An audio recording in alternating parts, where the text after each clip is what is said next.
Dr. Sanika Ward, who's an audiologist and a speech language pathologist.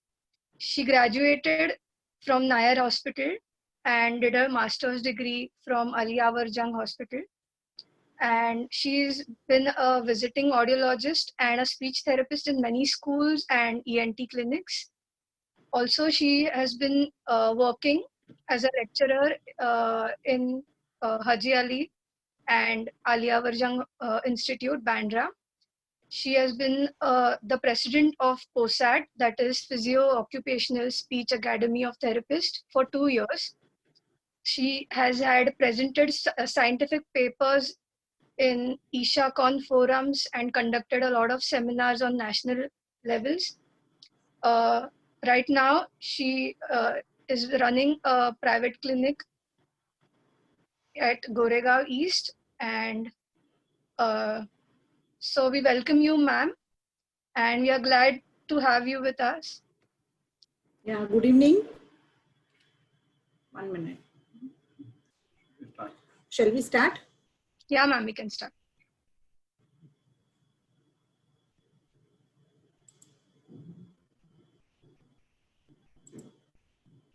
Good evening. Are you able to hear me? Yeah, ma'am. Yes, ma'am. Yeah, can you see the screen? No, ma'am, not yet. Ma'am, you can share your screen. Shared screen, sir.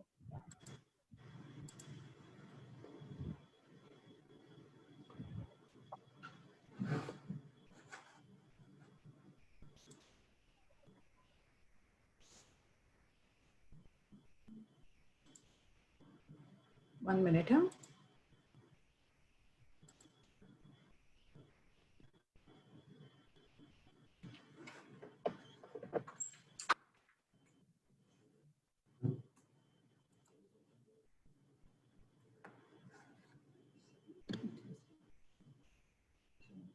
Share screen.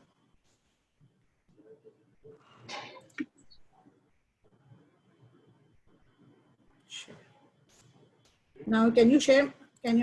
Is the screen visible? Yes, ma'am, we can see your screen. Am I audible? Yes, ma'am.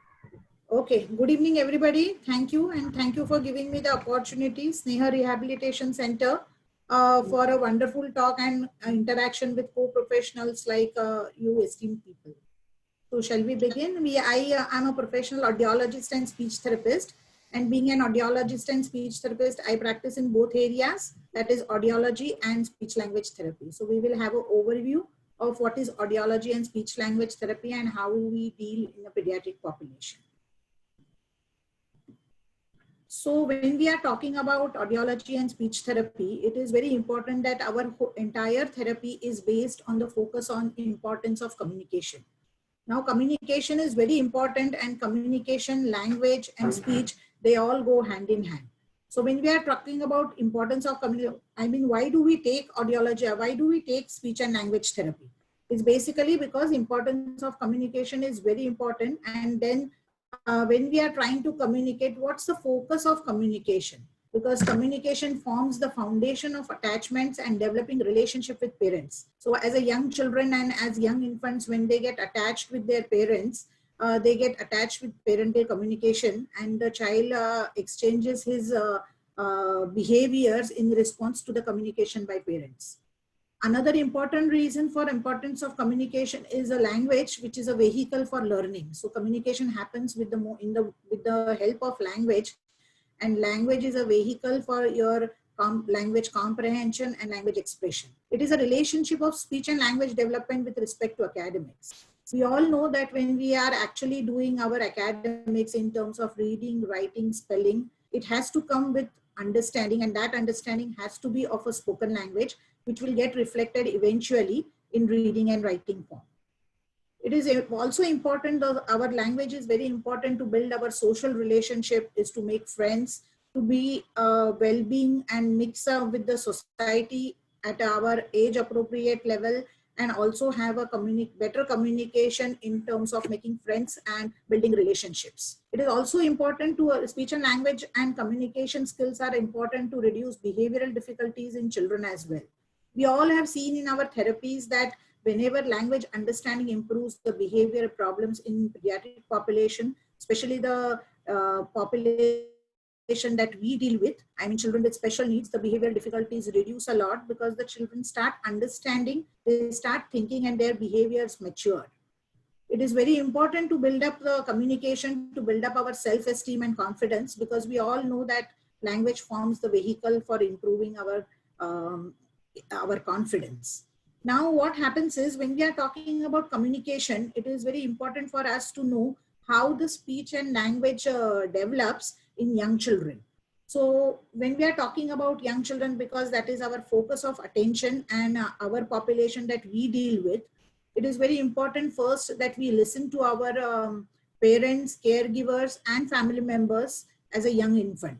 So the child should have a good listening skills. So we require a good audibility of the signal.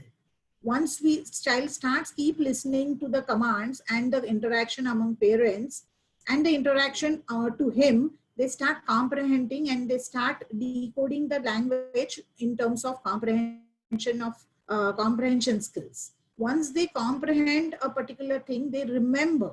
So the next goal is they remember what they have all been spoken to. They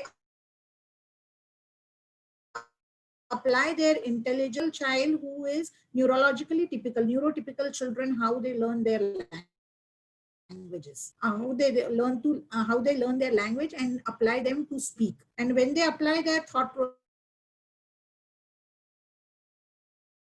Ma'am, your voice is breaking a bit. process, then they teach what we call as form is,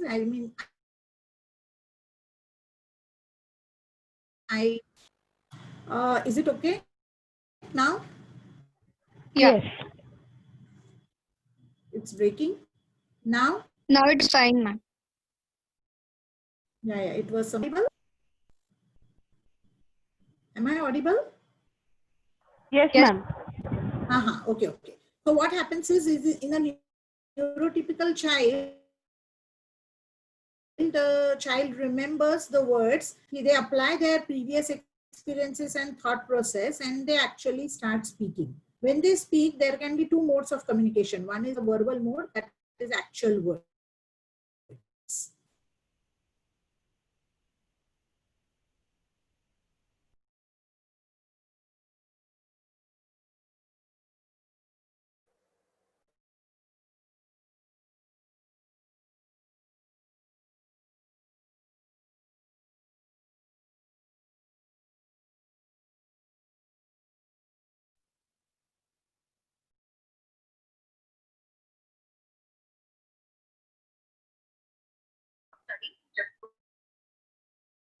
Hello, ma'am. Are you there?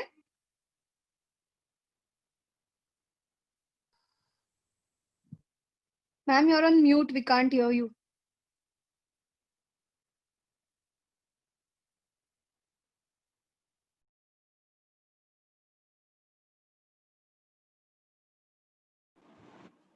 There has been some technical glitch. Please wait for 2 minutes.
There has been some technical glitch. Ma'am lost her connection. She'll be joining in sometime. Please wait.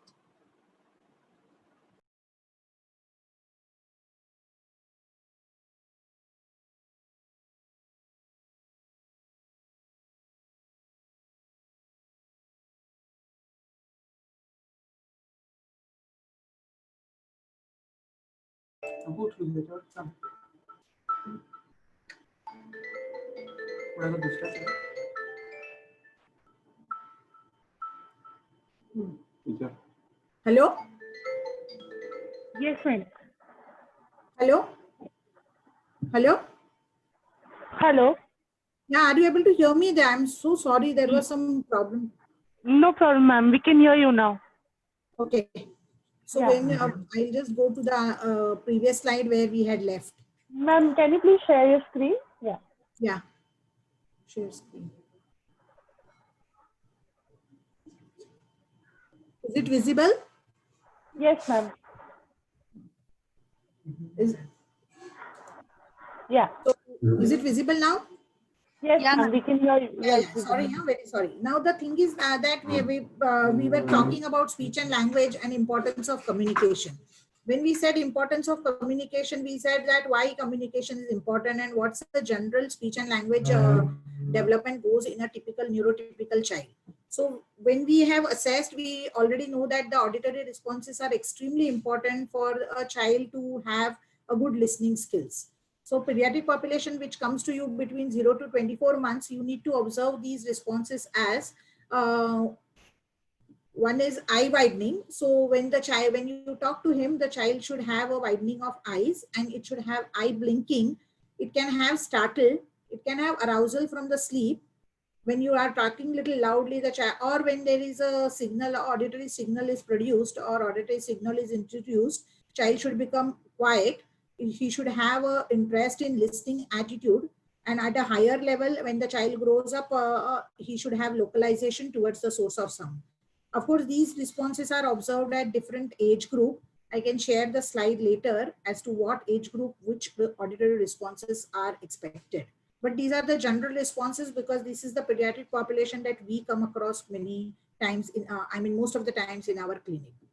Now, what happens as a part of stages of language development when we think of pediatric population? So how the child learns a language before actually a speech is produced.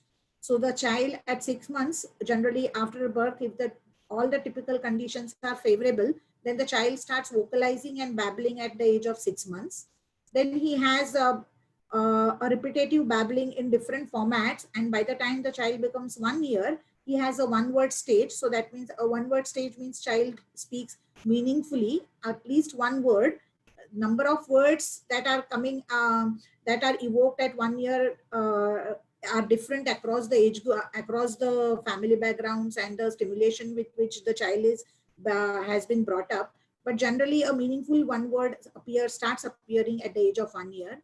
By the age of 18 months, the child starts combining those two words because by the time his one word vocabulary has multiply folded and that has given him a stage of 2 words.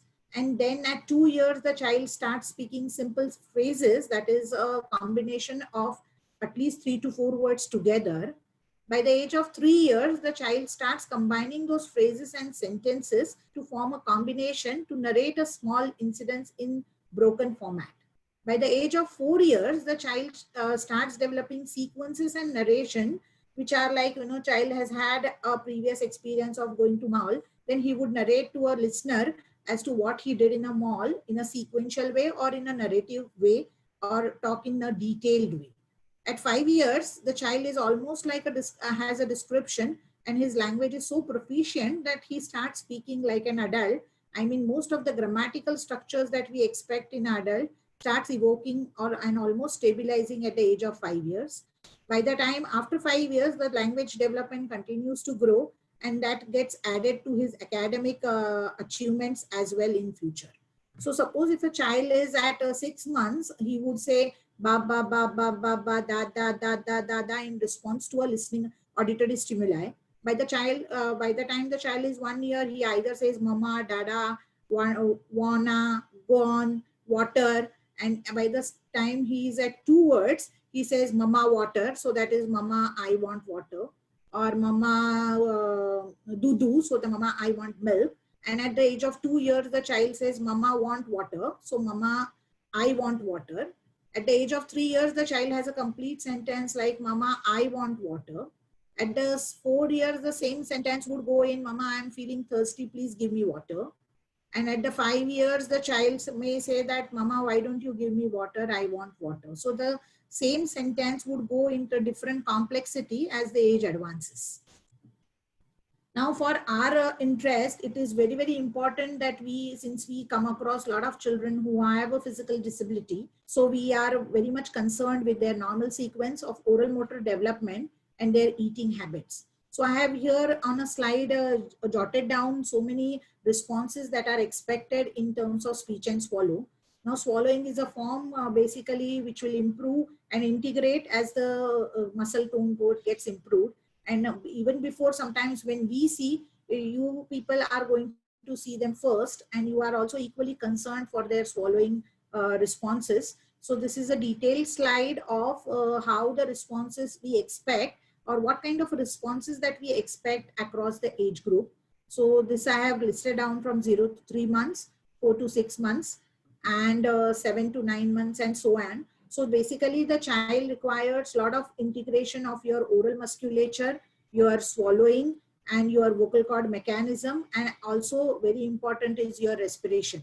So all those systems integrate to form a better swallow, and the tongue movements, the lip movements, the tongue movements, the lip movements, the jaw movements, and the stability of your oral musculature is going to help you to have a better swallow functions. So as a physiotherapist, you people are concerned with a lot of muscle tone and, you know, integrity of these muscle tone in terms of, you know, swallowing. We can have a detail in the terms of management. I can talk to you in detail as to how we manage in terms of swallowing reflexes when the child comes to me at very much in the beginning stage. One minute.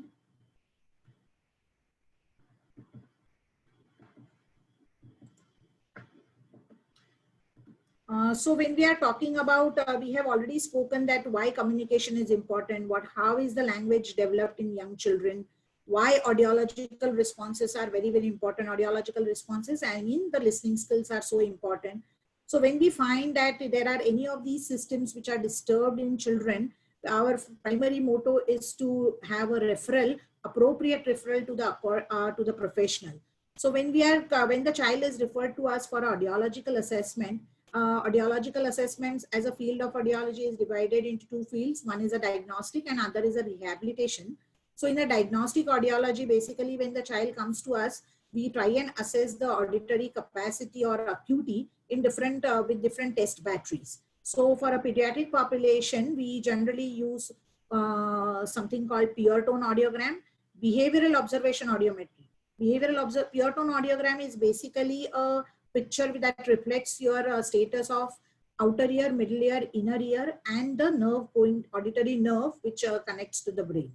The behavioral observation audiometry is basically done in a two-room setup where, you know, we observe the behavioral observation, as I earlier mentioned, the eye widening, the quieting or the listening or localization of the sound, or eye frowning, eyebrow frowning, or different, or closure of the eyelids. All those responses are behavioral observation audiometry, which wherein the stimulus is given at a particular decibel level, and then we test try and test whether the child's acuity is normal or not within normal limits. Another is autoacoustic emission, in which we see the responses through autoacoustic emission.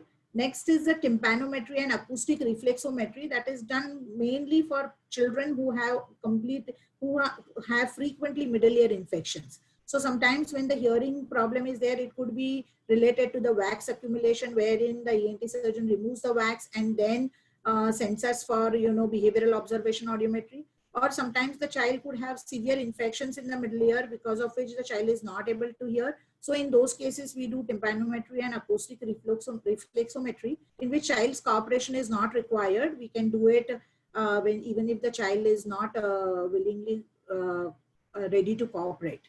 Another very common, the most common test that we have come across at a pediatric population is brainstem evoked response audiometry, also called as BERA or ABR, that is auditory brain response audiometry, in which a stimulus is given through the headphones and the child is in a sleeping mode, and we give sedation and we evoke the potentials, auditory evoke potentials, and then we plot them and give the results.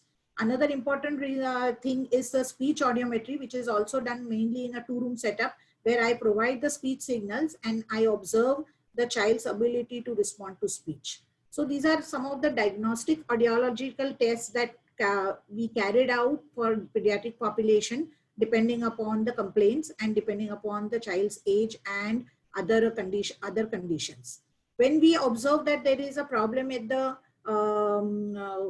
auditory level, and then we find that there is a hearing loss, the management of the hearing loss becomes very important. So if it is the sensory neural hearing loss, we fit them with the hearing aid fitting, and then see the candidacy for the cochlear implant and training in future, or as the time goes on, because the cochlear implant gives direct stimulation to auditory nerve, so it is much more, and if it given a good training, then it has a lot of advantages over here, just a hearing aid fitting. When we are talking about audiology, and we have spoken about what are the different audiological rehabilitation that we do. Suppose the child has a audiological evaluations are normal. Child has a normal hearing sensitivity. But in spite of that, we see in the clinic so many children with childhood communication problems. So those communication disorders can be grossly divided into 2 parts. One is a language disorder and another could be speech disorders. So when we are considering language disorders, that involves language comprehension, that is how we understand the language, and the language what we speak. So it can coexist with speech problems, or it can be individual language problems as such. So when we are coming across children who are developmentally delayed in terms of physical delay, then we are many times we see there is a delayed speech and language development. There are so many children who come to us with childhood aphasia. So there is a stroke which has happened in the childhood, and subsequent to that, the developing child has lost the language which was gained previously, and then they come to us for something called loss of language after stroke, that is childhood aphasia, but seen below 6 years of age. There are so many children nowadays that we see, and in your clinic also you must be getting acquainted, they are children who are deviant speech and language development. So the normal language development that I spoke about, those children do not follow that trend, and most of them have coexisting inattention, no interest, no social language, no interest in communication. They are hyperactive, and these are not typically observed in neurotypical children. So they are categorized into deviant speech and language development. So those are the most of the times language disorders that we come across in a pediatric population. Another pediatric population, a group of pediatric children, we find only speech disorders. Now those speech disorders could be coexisting with language disorders, or they could be exclusively speech disorders, wherein the language is age appropriate. So those speech disorders can be seen in terms of shortness of breath. So many times, the child speaks a word, but he just says only one breath, one word, because he doesn't have that much good respiratory control or the trunk control to improve the respiratory capacity to speak about 2 or 3 words at one go.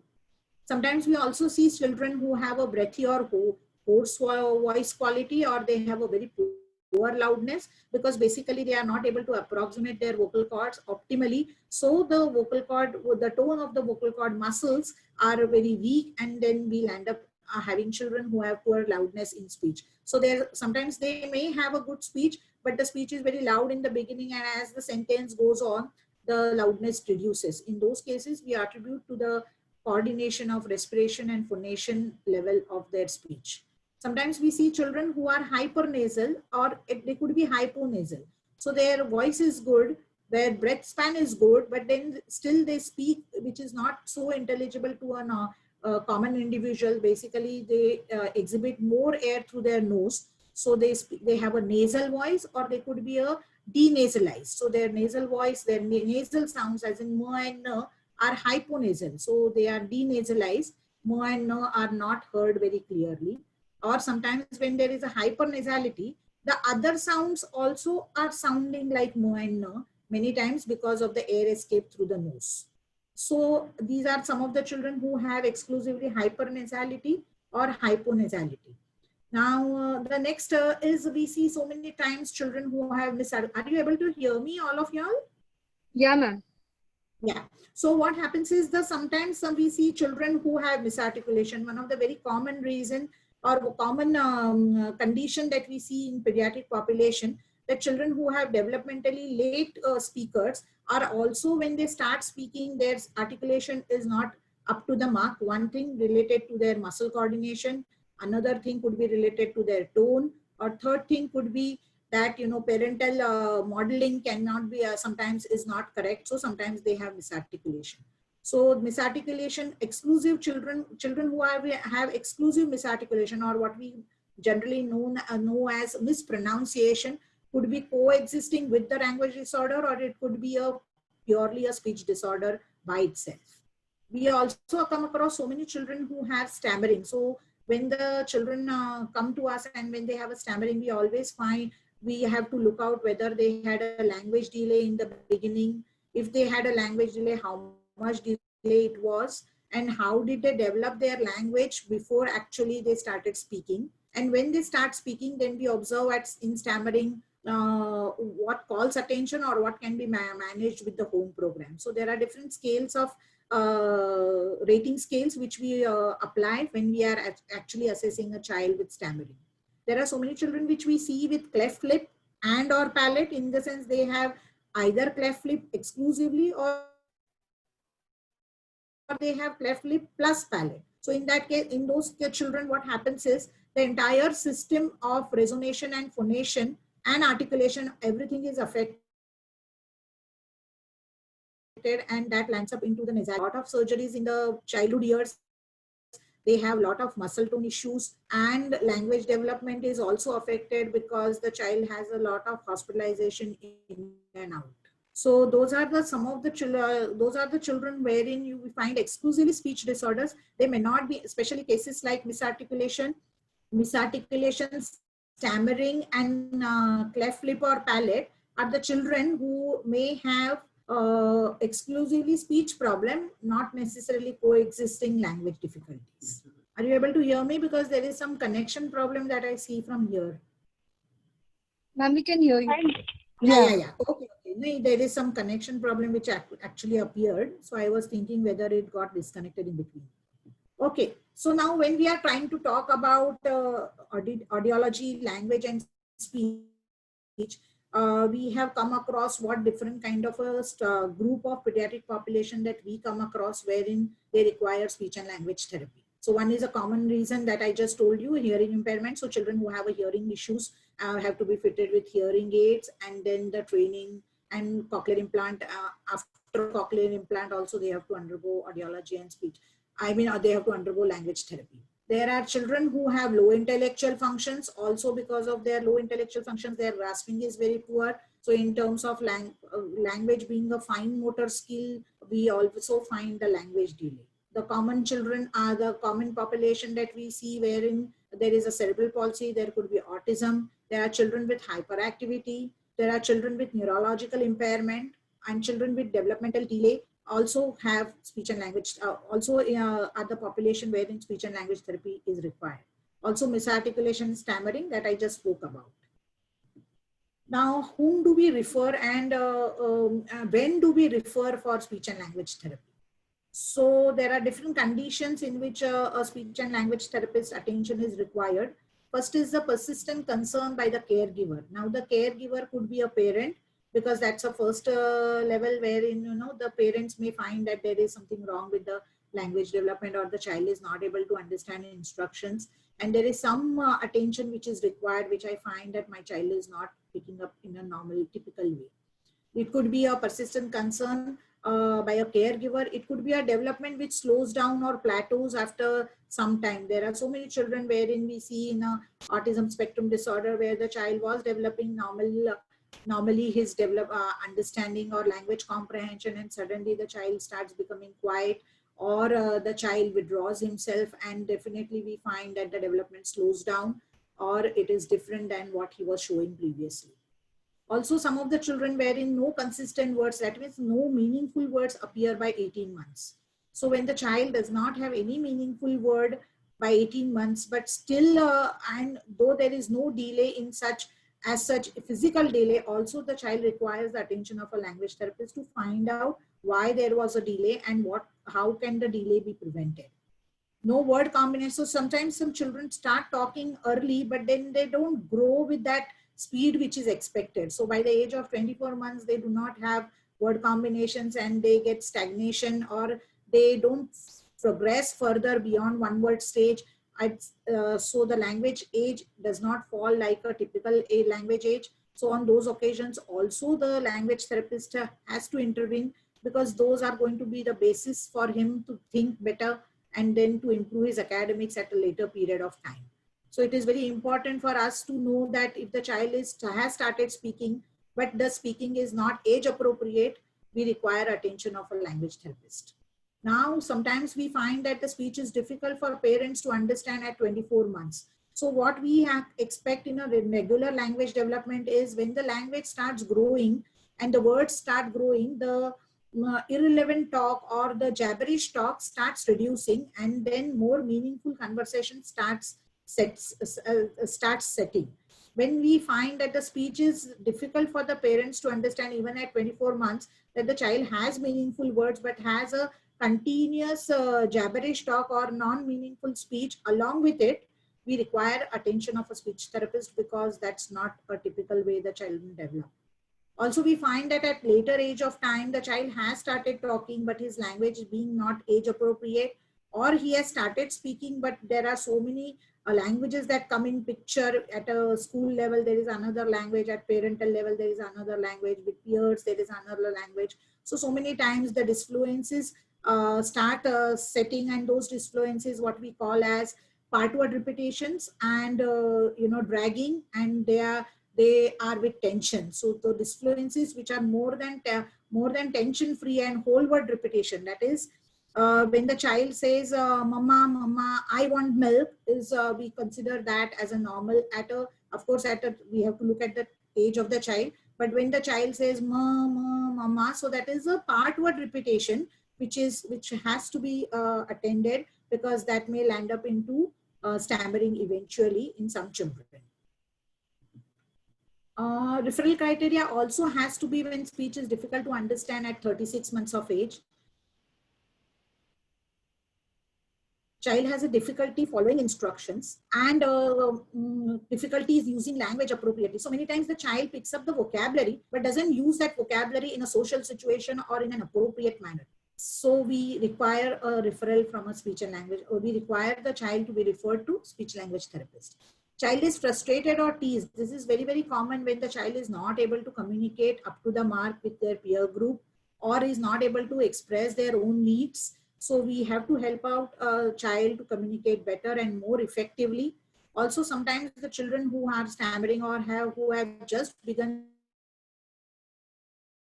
with their non-fluencies, they are teased around by their age group peers, or parents react to them very adversely, knowingly or unknowingly.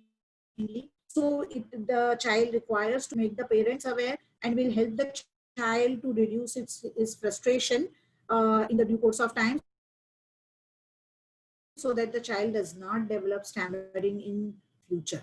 Child sometimes avoids speaking situations that could be related to low esteem, because sometimes the child becomes frustrated, child have to find exact words to communicate, and that is why child avoids speaking situations. So that also requires attention of a speech therapist. Now, many times academic difficulties. Sometimes what happens is we see so many children who have just spoken, who have had delayed language, and who have spoken over the period of time on need-based communication.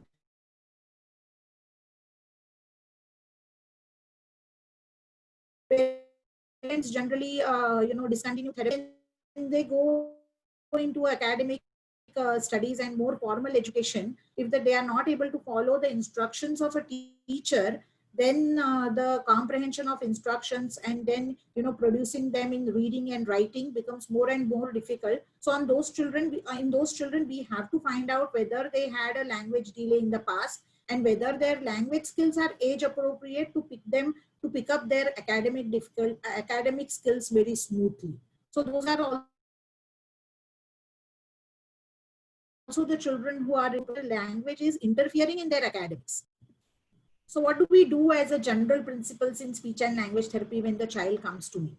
So we, as a therapist, focus a lot on communication, because our entire goal is to improve their communication, either verbally or non-verbally. So we start with language expansion activities. So language expansion activities is if the child has only one word, then we increase the vocabulary building in context so that the child starts picking up more and more one word, which will ultimately form 2 words and 3 words, and then combination of sentences. We also do vocabulary building.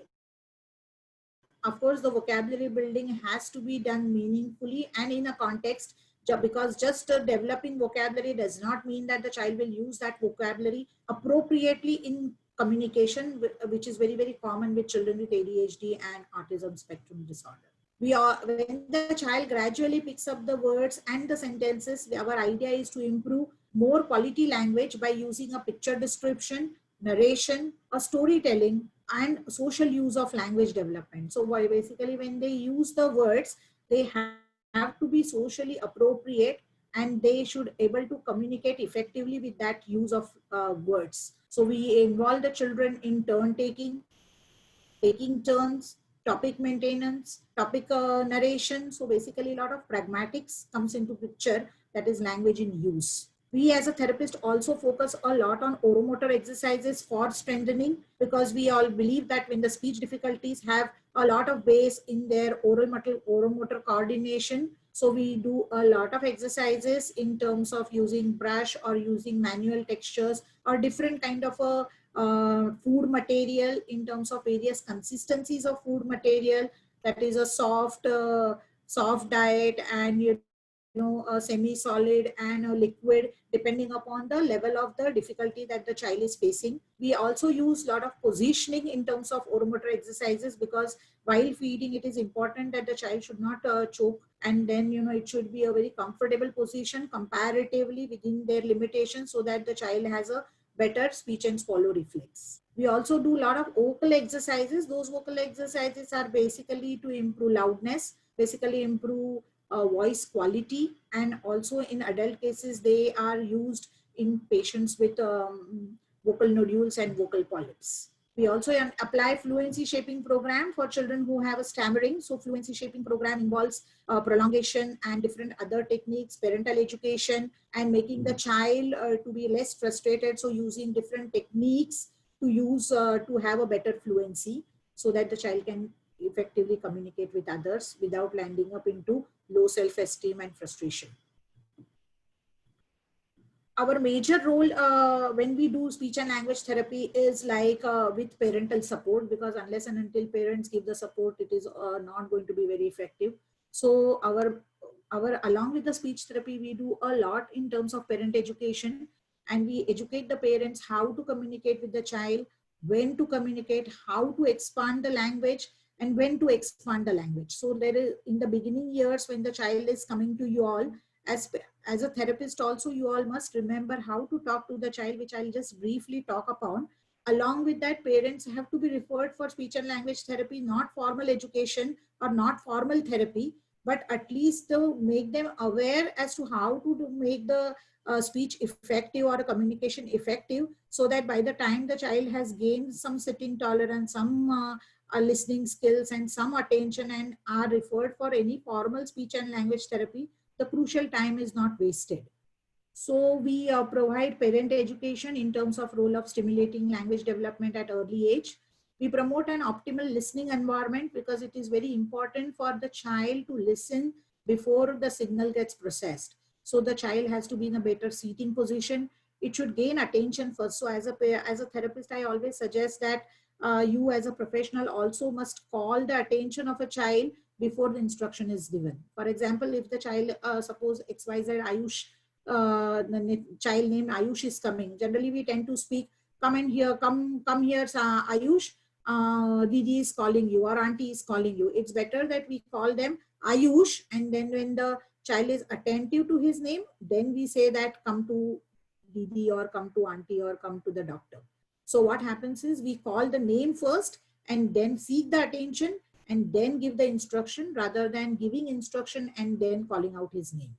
Also, it is important to use a clear language and speak clearly. So many times we see the parents calling the child with different names, as in a lot of nicknames and, you know, other different names. It is very important for the child to be attentive to his own name first. So it is, I always tell parents that, you know, you speak clearly to the child. Don't try and use pronouns, because the child himself is not aware of the nouns. How is he going to be aware of pronouns? And in our day-to-day language, we use so many pronouns. So as parents, as therapists, we have to train them and tell them that speak clearly. So instruction could be like, you know, very common instruction is like we say that sit down here, sit down here. So sit down here means on a chair. That as a therapist we know, but the child doesn't know. Many times sit here is generally is a general instruction, and there could be one or two children there. So, or one or two another therapist could be there. So you need to tell them Ayush, and then once he attends to you and once he looks at you or he gives some signal that he is attending to you, then you say the sentence like Ayush, sit down on the chair. So you be specific as to what kind of an instruction that you want to give so that the child understands clearly. Many times what happens is as therapists, but more so with the parents, that so many hyperactive children tend to, you know, touch these things and have socially inappropriate behavior. And many times as a reaction, parents keep saying that don't do this, don't do that, don't do this, don't touch here, don't go there, this is not the way to behave. So what happens is the language is very, very absurd and it is very ambiguous to the child. We need to tell the child what has to be done and not what not to be done. So if you tell the child don't run, it is better for a parent to say that walk slowly. It is better that don't touch, keep your hands down. So make more assertive language and tell the child what to do and refrain saying what not to do. It is very important that the language processing will happen better when you reduce the background noise. So when you have a background noise, there are a lot of signals which interfere and the child is not able to focus. It is very commonly seen more with people like us also, that when there are too many background sounds, we are not able to concentrate on a listener. It is another way we manage. It is important for us that we give 100% attention to the child. We encourage those responses because only the reinforcement is going to help him to move further. Also elaborating on topics. When the child says water, just don't go and get the water. Always make it a point to say that what the child wants to do. So if you say that Ayush says just water, then you say Ayush wants to drink water, say that sentence and then get the glass of water for him. So whenever he keeps listening to that instruction over the period of time, he will say that want water or Ayush want water.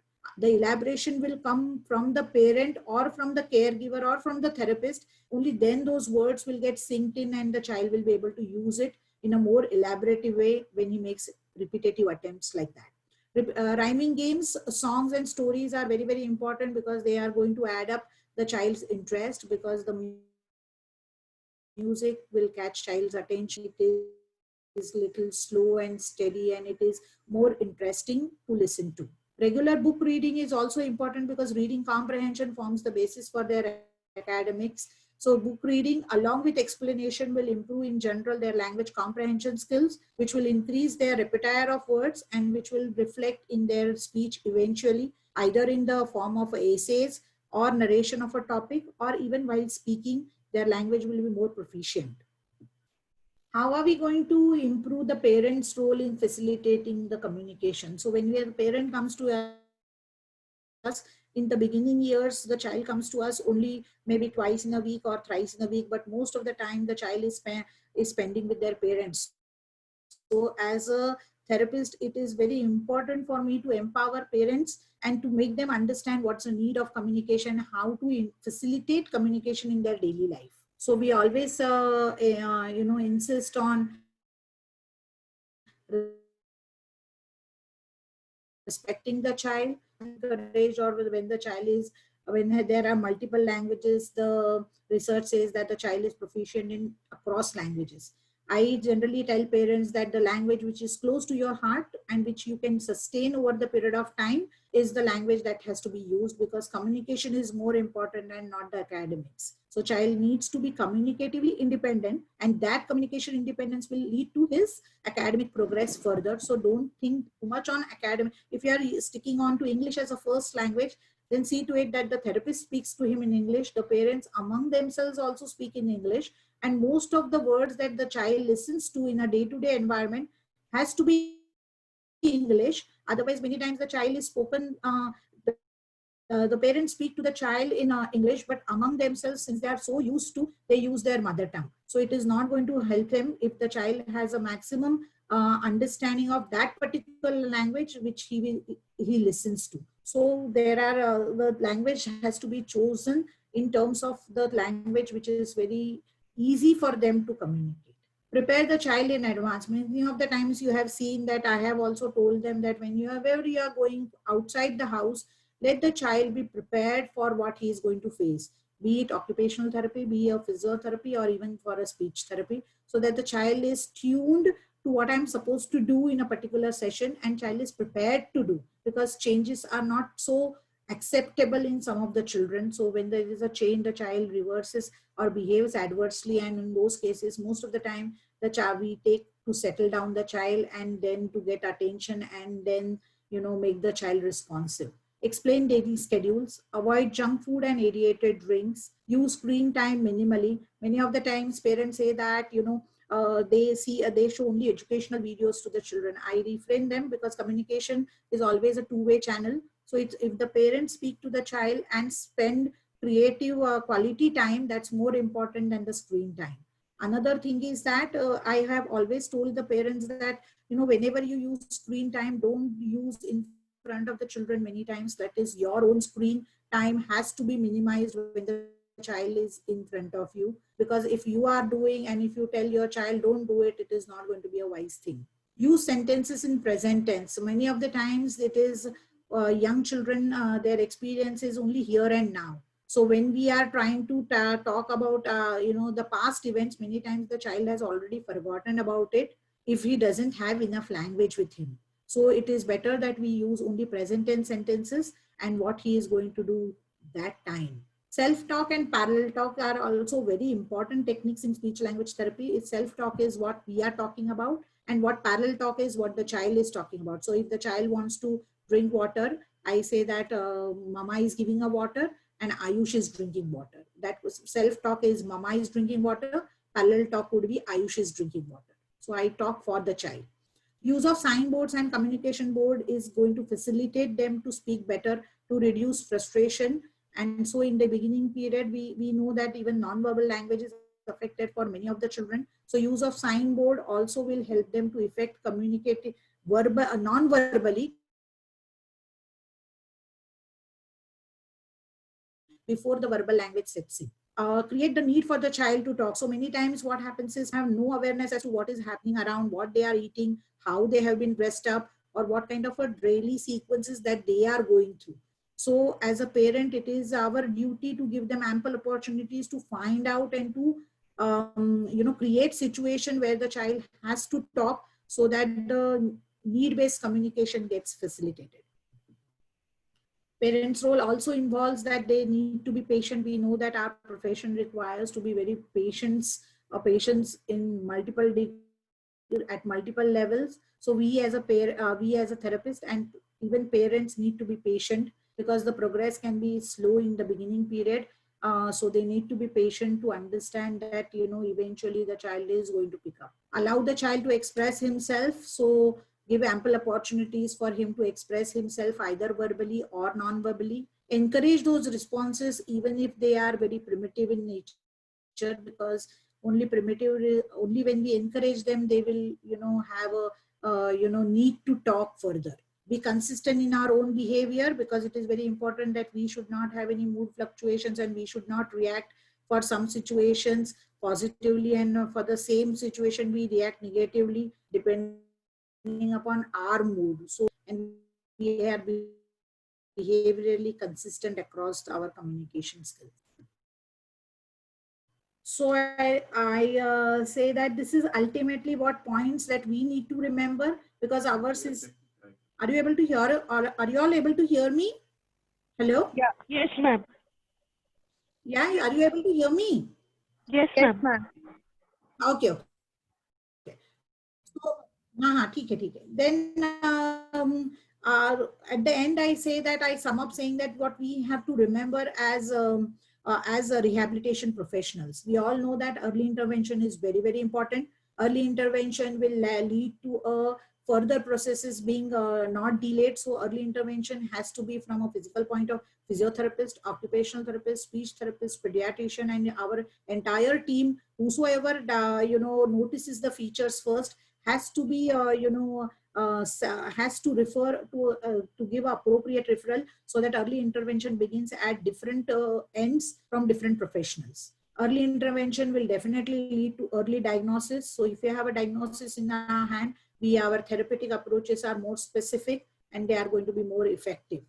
Since our diagnosis is early, our treatment would start early, and we would refrain the child to have further complications, and to improve to give them better communication skills, to improve their quality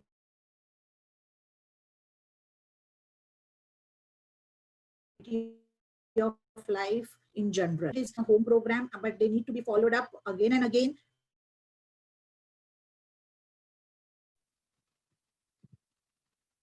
After a period of maybe 1 month, 2 months, 3 months, depending upon stagnated, or the child is moving further with the appropriate home program.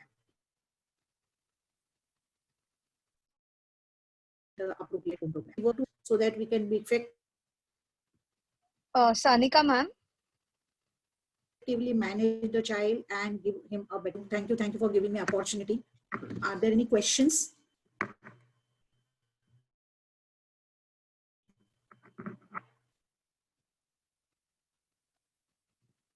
Dr. Arya, will you go with the questions? questions? Hello? Dr. Arya, will you go forward with the questions, please? Yeah.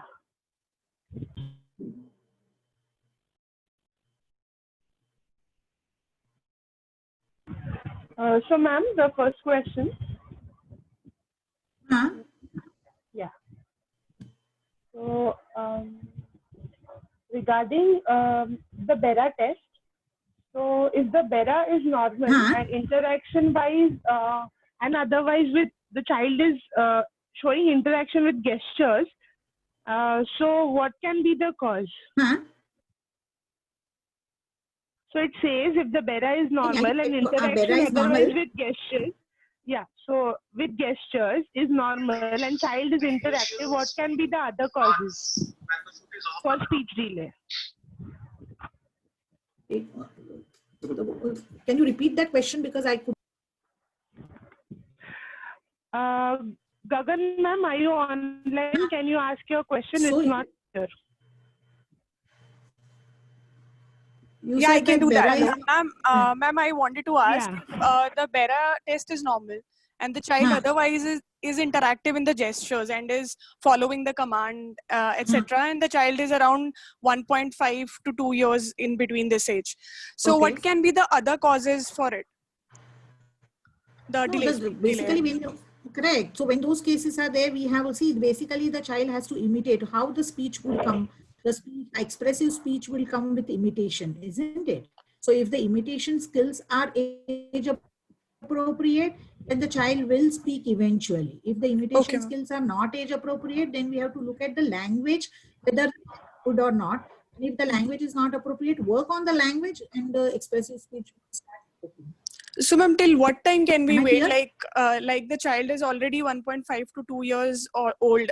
Till what time the imitation is there by gestures and by command following, but the speech is still not coming. The language is still not there. Like the words are not still coming. So in that case, no, see what imitation is at different levels. Imitation could be just single motor. It could be imitation of speech sounds that I say mama, the child repeats after me mama. If the Right, child ma'am. is not able to do that, whether he is able to, if the child is able to do oral motor skills copying, like oromotor copying skills are extremely good or not, all those Right. things have to be looked out before Mm-hmm. actually a speech would come. So imitation cannot be just a pure imitation in terms of gestures. It has to be in terms of Right, ma'am. motor commands as well. So Right, I ma'am. say open your mouth and the child opens the mouth. If I say pucker your tongue, all those things have to be looked out and assessed. Mm-hmm. And then all those things are normal, then the child will speak. There is nothing which can him to speak. If Right, ma'am.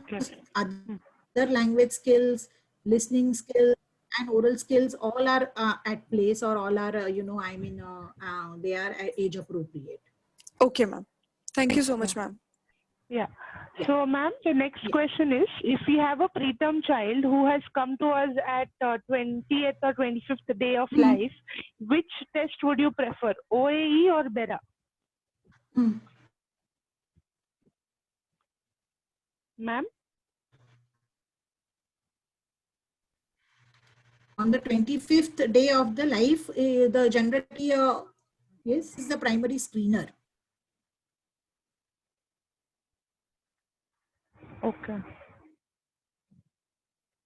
Okay. That is So autoacoustic done as early as possible, and we see the general responses, and then it has to be collaborated with behavioral observation, audiometry, and the child undergoes the say after 4 months again findings are are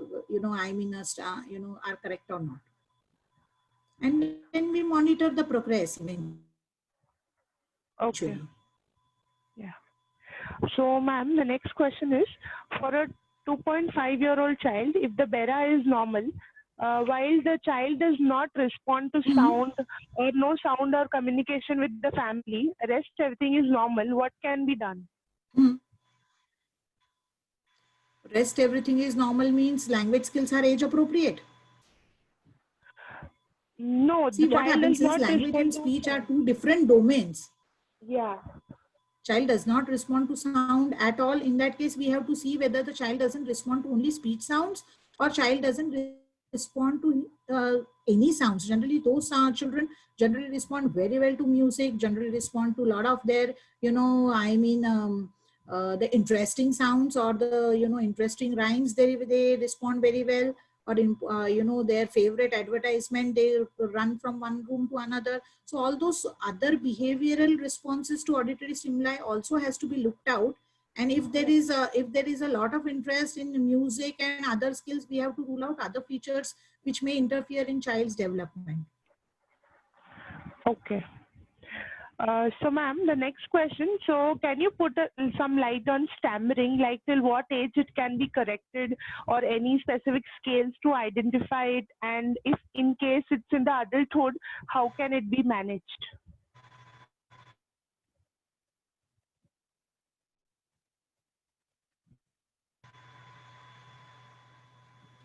Child has correct. So now stammering could be in children where, language is absolutely fine. The child has a good speaking and narrative skills. So child's language and other expressive skills are normal, but suddenly the child has started stammering. There we need to look out whether the child was exposed to many other languages, speak another. All children go through this stage. Sometimes we call it as normal non-fluency or disfluency. So we need to categorize that particular child in different setup. We have to observe him whether he has a stammering only at whether it is just generally when he is talking to someone, all those behaviors need to be assessed before actually we diagnose whether the child has a stammering or not. It could be a just normal non-fluency, which he is doing it just as a part of improving their language behavior as in the due course. But during that phase, we have to make the parents aware not to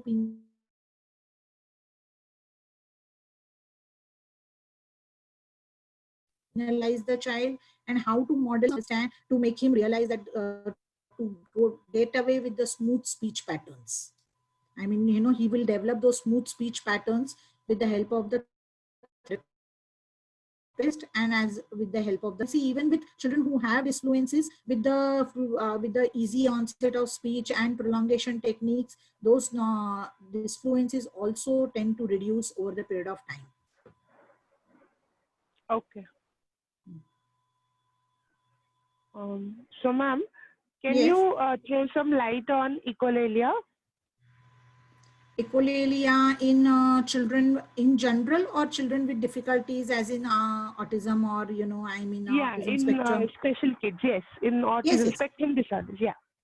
If the children with see, echolalia is generally if the child has a developmental underlying developmental deficits and had a language delay in the past, echolalia is to be taken as an improvement in their language development and not as a deterrent. Why? Because echolalia at least gives them some kind of a listening. We as a therapist are able to assess that there is some kind of a listening skills which have improved and the child is having a echolalic pattern. As the to my experience, as we go on working with the language, the echolalia will go on reducing, and the child has a better communication skills or a better language comprehension skills. He will start using it in meaningful manner and not just a parrot-like talk or a echolalic pattern. So you work on language, automatically the echolalia would reduce. Okay, ma'am. Ma'am, yeah, so also many people ask, ma'am, can you hear me? Yeah. Yeah. So the one theory says that the more languages you teach at a time, like initial age of the child, it's really good, they pick up fast. But then, like, see, we also say that we shouldn't use multiple languages because they might have difficulty in developing speech. So Correct. how can we correlate that? See, in a typical child, I mean, neurological typical children, since their other functions and sensory processing is age appropriate, the multiple languages won't interfere so much in their language processing or speaking in their speech, or they will pick up multiple languages, and because they know where to apply whom, what's kind of words, and then I'm effectively able to communicate. So what happens is, those children, there is no problem, but children who have a developmental difficulties and wherein, you know, one language acquisition is also going to be a challenge for them, and where they may or may not require a professional help, using multiple languages at one go will create more confusion in them. So we tend to tell them that, you know, always try and use at least not more than 2 languages. So that is, one language is generally English, because generally many of them attend English medium school, or sometimes when the parents cannot speak English as a first language to them, then the mother tongue would be first, and, you know, the main words which they are going to be learning in English, that is academic vocabulary, let it be English. Okay, don't change it to Hindi or, you know, Marathi or whatever vernacular language that they are using. Okay.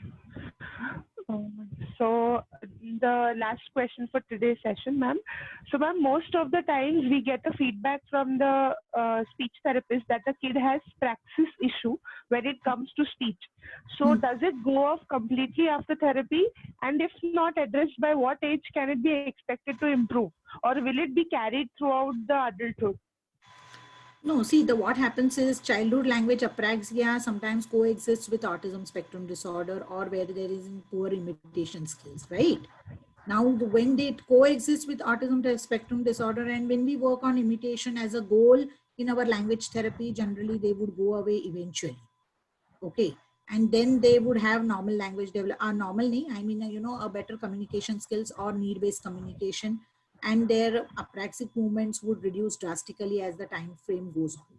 Many of the times what happens is they remain in some children where there is a phonological disorder. So what happens is the process itself is affected, in terms of phonologically building up the string of words. So on those occasions, many times they have misarticulations, and those misarticulations generally are to be worked upon for a long period of time to improve their articulation skills.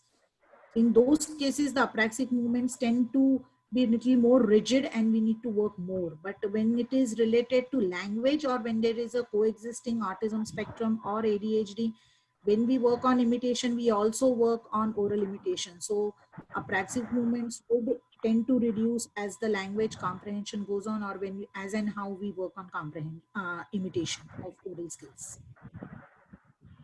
Okay. I mean oral movements, not oral skills. It's basically opening mouth, taking command.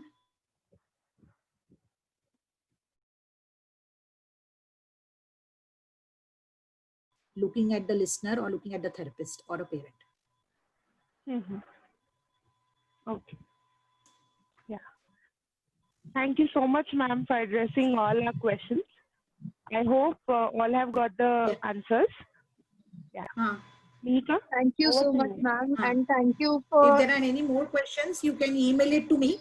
Yeah, ma'am. We have already put up an email address for people to send the email. I can forward it to you, and we'll get back to them. Okay. Thank you for using the All Zoom right, app all for right. us, especially.